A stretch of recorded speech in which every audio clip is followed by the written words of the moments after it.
I will take the name Mexican enemies have given me. The whites will learn it, and you will learn it. Imagine becoming famous for playing a character whose name literally means stupid in another language.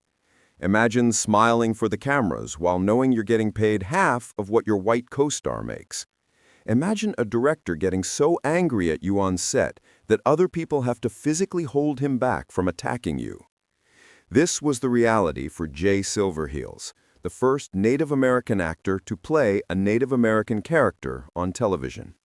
He became a household name as Tonto in The Lone Ranger, but behind that friendly smile was a man carrying secrets that would break your heart. In 1957, when someone asked him about his most famous role, he gave an answer that shocked everyone. Just 3 words: Tonto is stupid. That wasn't even the worst of it. Today, we're diving deep into the real story of Jay Silverheels, the man who changed television history but paid a price that nobody should ever have to pay. Get ready, because what you're about to learn will change how you see everything. Let's go back to the very beginning. Jay Silverheels wasn't born with that name. He was born Harold J. Smith on May 26, 1912, on the Six Nations of the Grand River Reserve near a small town called Hagersville in Ontario, Canada. He came from a large Mohawk family, and I mean really large. He was one of at least 10 kids all crammed into a tiny house. Can you imagine sharing a home with that many brothers and sisters? His father's name was Alexander George Edwin Smith, and here's something incredible about him. He was a war hero. He fought in World War I and earned the Military Cross for being incredibly brave during a battle at a place called the Somme. That's one of the most famous and deadliest battles in history. But here's the heartbreaking part. When Alexander came home from the war, he wasn't the same man who left. The war had damaged him in ways that couldn't be fixed. The constant sound of artillery, those massive explosions, had left him deaf. He was stuck working on a farm and surviving on just $49 a month from the Canadian government. $49. His war medals didn't put food on the table. His injuries never went away. Harold watched his father suffer from terrible headaches and hearing loss every single day of his childhood. Harold's mother was named Mabel, and she was part Mohawk and part Seneca. She carried the enormous weight of keeping the entire household running. Back then, doctors often wouldn't even see Native American families, so Mabel used traditional medicine to take care of everyone. They couldn't afford much of anything, and what little they did have came from working the land, trading with neighbors, or using herbal knowledge passed down through generations. Poverty wasn't just something they dealt with occasionally. It wrapped around their lives from the very start and never let go. But even in all that hardship, young Harold showed signs of something special. By the time he was just 5 years old, he was already showing incredible athletic talent. He would race around playing lacrosse in local matches on the reserve, and he was fast, really, really fast. By the time Harold turned 19, he was playing professional box lacrosse for a team called the Toronto Tecumsehs, and he used the name Harry Smith. He didn't go alone on this journey. His cousins and brothers, who had nicknames like Porky, Beef, and Chubby, were right there with him. They traveled all over the place together, going through Buffalo, Rochester, Atlantic City, and beyond. They played lacrosse almost non-stop throughout the entire 1930s, earning money, escaping poverty as best they could, and building up a reputation. That's actually where the name Silverheels came from, and the story is pretty amazing. During one game, Harold sprinted past a defender so incredibly quickly that it looked like his shoes were flashing silver in the light. The name just stuck after that. Newspapers started calling him Silverheels. Fans would show up to games specifically just to see him run. One season, he scored more than 4 goals per game on average, which is absolutely insane. Coaches from other teams started assigning 2 men just to guard him because one person couldn't keep up. But even though Harold was becoming famous as an athlete, that didn't mean he was free from the horrible system that oppressed Native Americans. Harold grew up during a time when Canada's residential schools were actively trying to erase Indigenous languages and cultures. At Six Nations, students were beaten for speaking Mohawk. Some children were fed soap or physically strapped as punishment. Harold's own sister was sent away to one of these residential schools, and when she came back home, she couldn't even speak her own language properly anymore. Families were being torn apart by government policies that banned traditional ceremonies, punished their spirituality, and pushed Native people into silence and shame. Government officials called them lazy. They said Native Americans lacked the ability to compete in society. That message didn't just stay in official reports, it was everywhere, in how people looked at them, and how people talked about them, and how people treated them every single day. When the Great Depression hit America and Canada in the 1930s, Harold's family, like so many others, sank even deeper into poverty. They moved to Buffalo looking for any opportunity they could find. Harold worked all kinds of odd jobs, labored on farms, and did absolutely whatever it took to survive. His father, despite being a decorated war hero who had fought bravely for his country, could barely move with terrible pain. His mother had to barter away family heirlooms, precious items that had been passed down through generations, just to get food for her children. The government rations they received were often spoiled and rotten. Harold watched his parents give up everything they had just to keep the lights on and food on the table. That kind of grinding, desperate poverty doesn't just hurt your stomach. It makes people feel like they don't even exist, like they don't matter to anyone. But Harold pushed forward anyway. He refused to give up. His incredible speed on the lacrosse field started opening doors that had been closed before. In 1932, he went professional and started getting paid to play lacrosse, earning $75 per game. That was actually big money during the Depression when most people were starving. In one game up in Montreal, a rough foul sparked a massive brawl, and Harold threw punches that got him suspended from the league. But when he came back, you know what happened? Ticket sales tripled. People wanted to see him play, even if it meant controversy and fighting. He was making headlines, and he just kept going, kept pushing forward. Then, Harold decided to try boxing. He fought as a middleweight in the famous Golden Gloves tournament at Madison Square Garden in New York City. He made it all the way to the semifinals before taking a brutal punch that broke his jaw in 2 places. The injury ended his boxing dreams right there, but the prize money he earned kept him financially afloat. He lost nearly 25 pounds because he could only eat a liquid diet while his jaw healed. But even then, he didn't quit on life. That boxing experience taught him something incredibly valuable. It taught him how to take pain, absorb it, and keep moving forward no matter what. In 1937, Harold toured Los Angeles with his lacrosse team, and this is where everything changed. One day, while he was sprinting around at a place called Gilmore Stadium, a famous comedian named Joe E. Brown noticed him. Brown was impressed by Harold's athleticism and offered him a small role in a film. Harold performed a stunt, a diving catch that took 11 takes to get exactly right. For that work, he was paid $150. That was twice what lacrosse paid him. From that moment, things started to shift in a new direction. Harold got a Screen Actors Guild card, which is like a union membership that actors need. He started calling himself J. Silverheels, changing his name to sound more Hollywood. And by the end of that year, he had appeared in 5 different films. He wasn't a star yet, not even close, but he was in the door. He had gotten his foot in. But Hollywood definitely didn't roll out any red carpet for J. Silverheels. He worked as a stuntman, doing dangerous physical work and earning less than $20 a day. At night, he had to bus tables at restaurants just to survive and pay his rent. But in 1939, something bigger happened. He landed a real role in a movie called Drums Along the Mohawk. It paid $350 a week, which was more money than he had ever made in his entire life. The movie studios liked the name Silverheels. They told him to use it officially because they said it sounded exotic and interesting. He started taking on small roles, but they were almost always the same type. He was playing unnamed Indians over and over again. Casting directors would make him strip to the waist, taking off his shirt like he was some kind of product on display.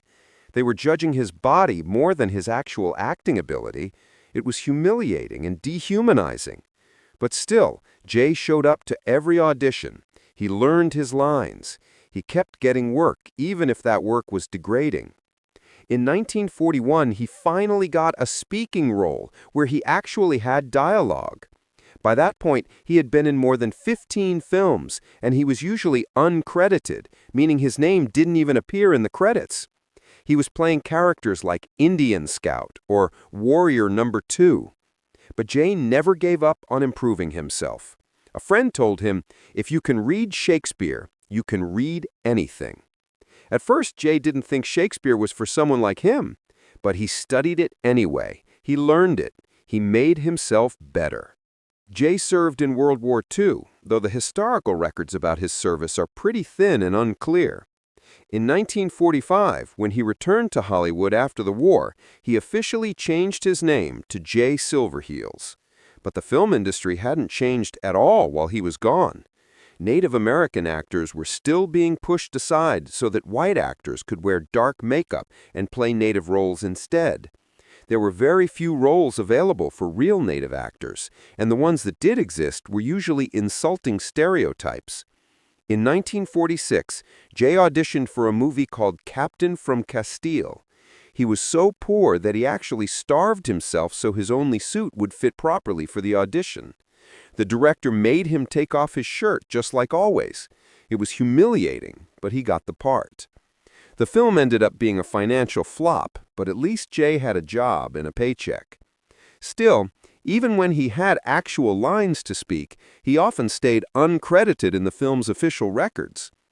During this time, he traveled across the American South with his lacrosse team, and the racism he faced was loud, constant, and inescapable. Hotels turned him away because of his skin color. Restaurants wouldn't serve him food. He had to sleep on buses while his white teammates got comfortable rooms. Once, in Louisville, Kentucky, police officers actually threatened him just for using a bathroom that was marked whites only. These weren't rare, unusual events. This was constant. This was his life. And that's exactly why, later in his career, when he finally had a real platform in Hollywood, he used it to fight for better roles and better representation for Native American people. A whole decade passed before anyone in Hollywood really noticed Jay Silverheels as a serious actor.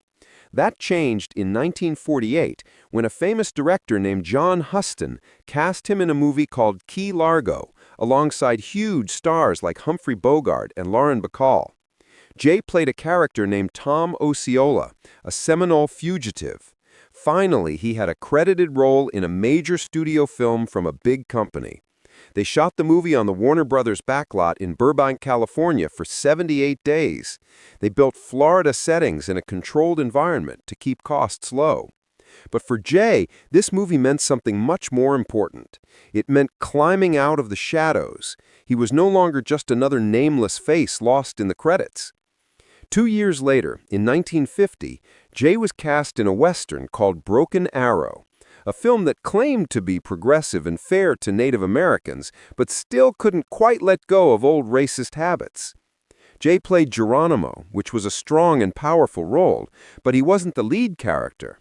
That main role went to Jeff Chandler, a white actor from Brooklyn who wore dark makeup to portray a character named Cochi. Even in a film that supposedly tried to present Native Americans more fairly and respectfully, Hollywood still couldn't bring itself to let actual Native actors play the lead roles. Real Apache people were hired as background extras from the Fort Apache Reservation. Jay, who was Canadian Mohawk, gave his portrayal of Geronimo real dignity and power. But the contradiction of the whole situation wasn't lost on anyone paying attention. Then came the moment that changed Jay's entire life and actually changed television history forever. In 1949, when The Lone Ranger came to ABC television, Jay Silverheels beat out 35 other actors to become Tonto. The show first aired on September 15, 1949. For the very first time in television history, a Native American actor was playing a Native American character. Think about how huge that was. For 2 decades before that, the radio version of Tonto had been voiced by white men like John Todd and Roland Parker. Even when TV producers first considered casting a real native actor for the TV version, they hesitated and second-guessed themselves. One native actor was actually fired from early rehearsals for refusing to speak in broken stereotypical English. The producers went back to having John Todd play the role before they finally decided to give Jay the job. At that time, Hollywood's standard practice was to paint Italian actors with something called Armenia Bowl red clay to make them look Native American enough. Jay's casting broke that terrible mold. He wasn't supposed to win that part according to Hollywood's racist standards, but he did win it, and it changed absolutely everything about representation on television. But there was always a huge problem with the character's name, and Jay knew it from day one. The word Tonto literally means fool or stupid in Spanish. Jay Silverheels absolutely knew this. He lived with that knowledge every single day. Publicly, on camera, and in interviews, he smiled and was professional. But privately, he deeply resented it. In 1957, during a visit back to his home reserve in Ontario, someone asked him about his famous role as Tonto. His answer was quick and sharp and honest. Tonto is stupid. That was all he said, just those 3 words. But behind those words was a full decade of quiet frustration, of swallowing his pride, of playing a character whose name was an insult. That name stuck through the decades, even as Native American groups and activists pointed out how offensive it was. When Johnny Depp played Tonto in 2013 in a big-budget movie, the controversy returned all over again. Nothing had really changed in all those years, and the problems went way beyond just the name itself. Jay had a reputation on set for never reading his lines exactly as written, not because he was lazy or unprofessional, but because the lines were often terrible. They were stiff, broken English written by white writers who thought that's what sounded authentic. So Jay would improvise and make up his own lines on the spot. He'd say things like, "Me wait here, you go into town, that right." Those simple phrases became famous and stuck in people's minds, but the directors were absolutely furious with him for changing the script. Alan Dinehart, who worked on the show, remembered how one director named Wilhelm Tile went completely red with rage. Other crew members had to physically hold Tile back from attacking Jay on set in 1955. But Clayton Moore, the actor who played the Lone Ranger himself, defended his co-star. "Let it play," Moore would tell the directors. "It sounds more natural this way." Jay had a valid point. He actually knew how real people spoke, but Hollywood didn't want reality. They wanted a stereotype, and Jay was forced to deliver it over and over again. Behind the scenes of The Lone Ranger, things weren't much better than what happened on camera. The budget for each episode was only $12,500, so corners were cut everywhere. Jay and Clayton Moore didn't even have proper dressing rooms in the beginning. They literally had to change clothes in a gas station restroom down the road from the filming location. Can you imagine? 2 stars of a hit TV show getting dressed in a gas station bathroom? The heat on location was absolutely brutal, especially when they filmed in Chatsworth, California. The suede and wool costumes they had to wear turned into ovens under the hot sun. Jay finally had enough one day. He just refused to get dressed. He stood there, waiting. Clayton Moore warned him that delaying the shoot could cost crew members their jobs because of the tight schedule. But Jay wouldn't budge. He held his ground. And you know what happened? The very next day, private dressing rooms magically appeared on set. It was a small victory, but it meant something important. It showed that Jay Silverheels wouldn't just accept being treated like he didn't matter. Jay could have just accepted the fame and stayed quiet about everything else. He was a star now, after all.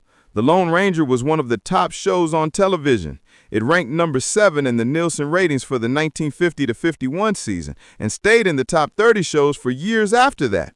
Over 8 seasons, they made 221 episodes. But Jay never forgot what that success had cost him personally. He didn't like what Tonto had become in the public imagination. He didn't like being the sidekick who always spoke in broken sentences and said "kimosabe" all the time.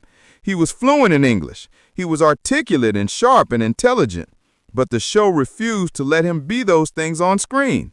Then something scary happened that stopped the show cold.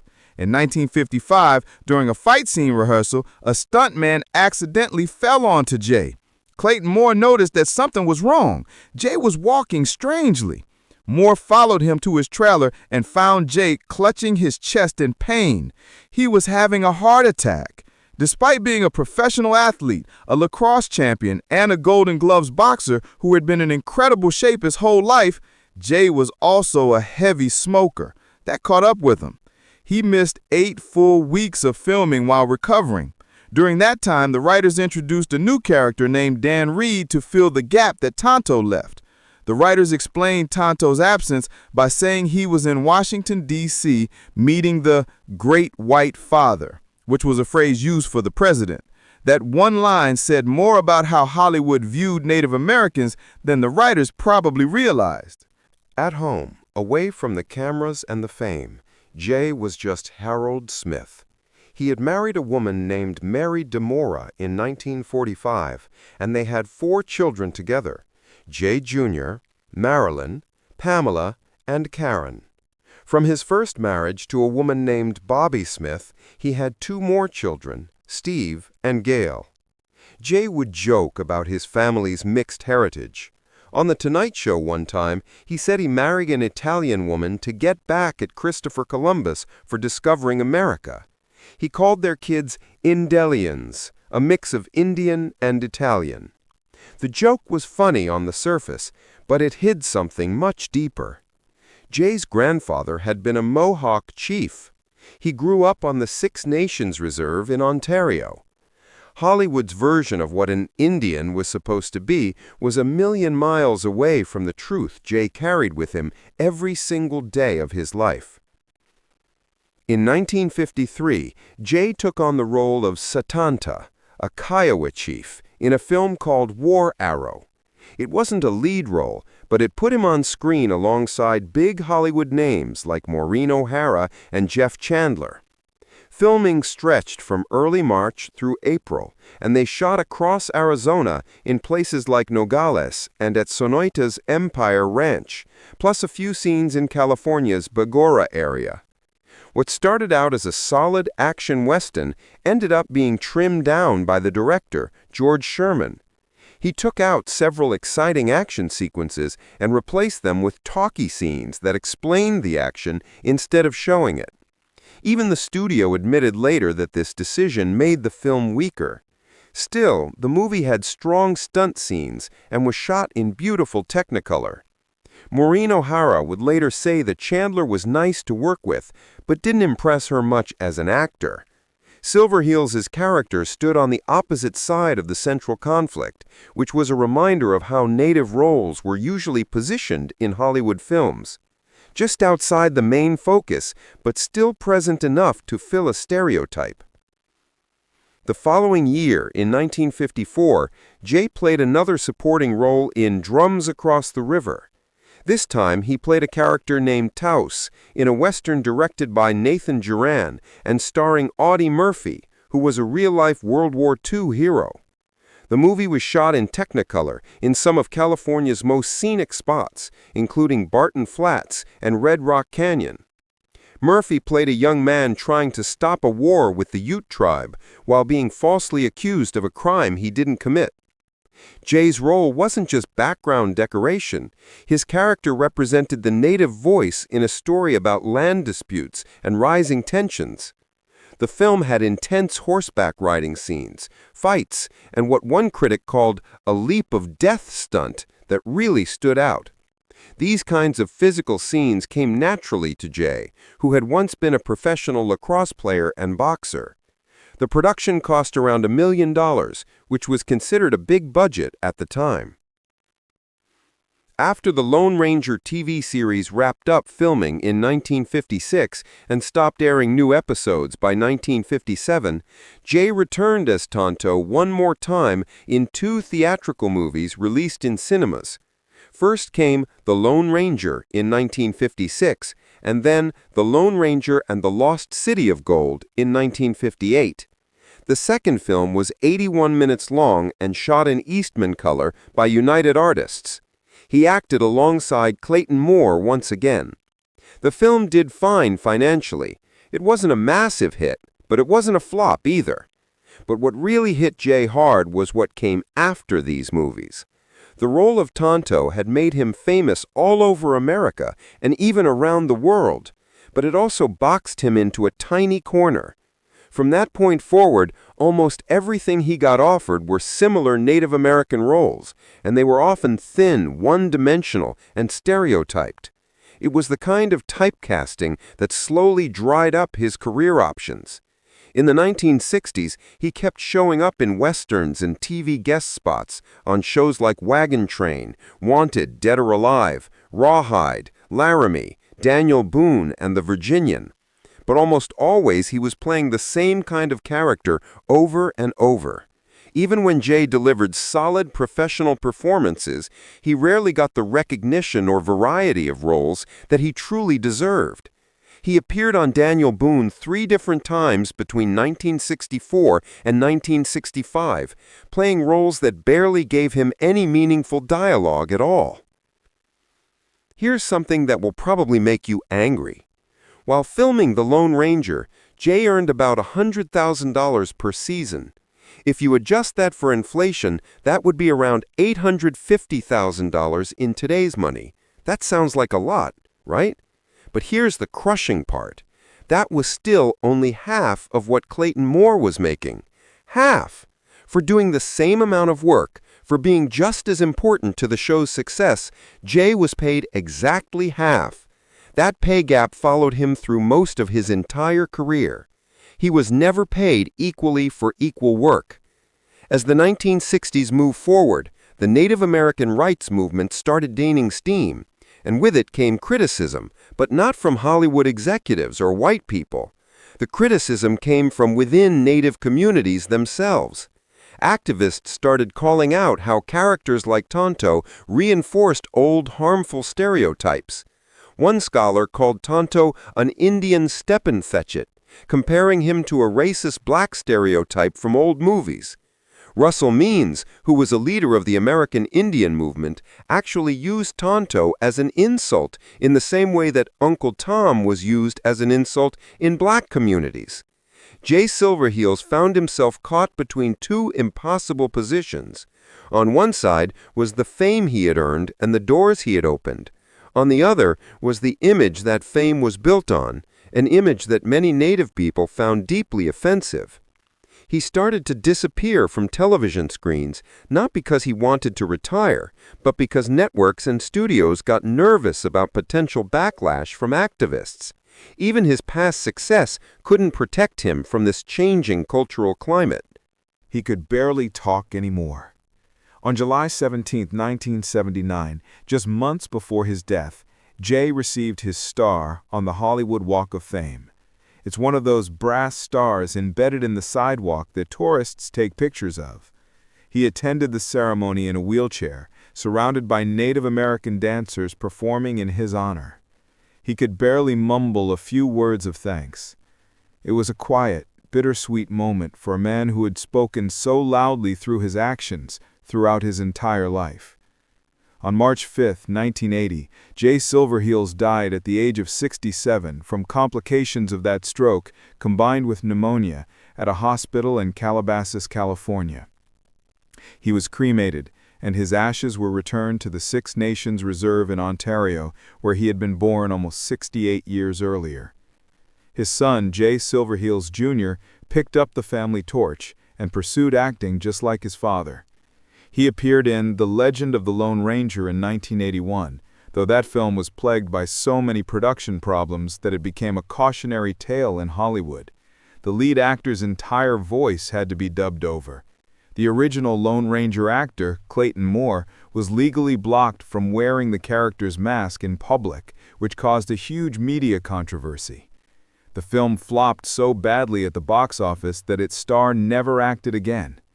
But Jay Jr. continued working in television, trying his best to walk the same difficult line his father had walked, being proud of his heritage, being visible, and pushing for better roles for Native actors. Back in 1966, when Jay officially launched the Indian Actors Workshop, he said its main purpose was to tap into the dormant creativity of the Indians. That creativity didn't stay dormant for very long. In the years after Jay's death, the workshop's influence could be felt in the rise of native actors like Graham Greene, who was nominated for an Academy Award for his role in Dances with Wolves. You could see Jay's influence in films like Smoke Signals in 1998, which was the first feature film written, directed, and produced by Native Americans. Jay's name is literally carved in the concrete of Hollywood in the form of his Walk of Fame star. His legacy lives on in Native cinema and representation. He was posthumously inducted into the Western Performers Hall of Fame in 1993 and the Canadian Lacrosse Hall of Fame in 1997 under the name Harry Tonto Smith. His portrait still hangs in Buffalo's Shays Performing Arts Center today. His influence shows up in every Indigenous storyteller who demands more than stereotypes and chooses to speak, act, and write on their own terms.